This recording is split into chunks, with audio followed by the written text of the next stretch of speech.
इंसान की रूह कैसे निकाली जाती है, आइए जानते हैं। जब रूह निकलती है तो इंसान का मुंह खुल जाता है। होंठ किसी भी कीमत पर आपस में चिपके हुए रह नहीं सकते। रूह पैर से खींचती हुई ऊपर की तरफ आती है।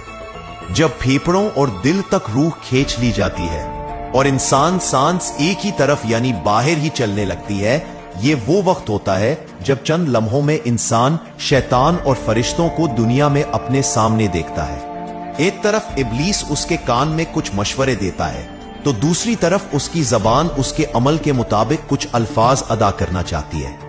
अगर इंसान नेक हो तो उसका दिमाग उसकी जबान को कलमा शहादत की हिदायत देता है। अगर इंसान काफिर हो, बेदीन, मुशरिक या दुनिया परस्त होता है तो उसका दिमाग कंफ्यूजन और एक अजीब हैबत का शिकार होकर शैतान के मशवरे की पैरवी करता है और बहुत ही मुश्किल से कुछ अल्फाज जबान से अदा करने की भरपूर कोशिश करता है।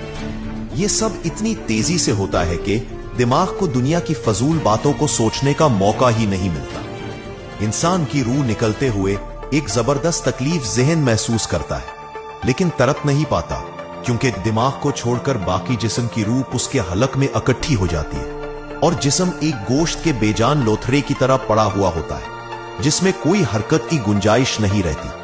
आखिर में दिमाग की रूह भी खींच ली जाती है। आंखें रूह को ले जाते हुए देखती हैं, इसलिए कि आंखों की पुतलियां ऊपर चढ़ जाती हैं। जिस सिमत फरिश्ता रूह कब्ज करके जाता है इस सिमत की तरफ होती है। इसके बाद इंसान की जिंदगी का सफर शुरू होता है जिसमें रूह तकलीफों के तहे खानों से लेकर आराम के महल्लात की आहट महसूस करने लगती है।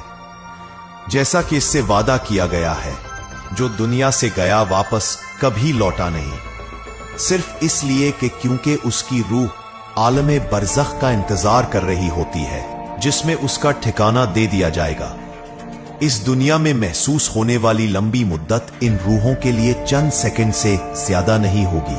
यहां तक कि अगर कोई आज से करोड़ों साल पहले ही क्यों ना मर चुका हो, मोमिन की रूह इस तरह खींच ली जाती है जैसे आटे से बाल निकाला जाता है। गुनहगार की रूह खारदार दरख्त पर पड़े सोती कपड़े की तरह खींची जाती है।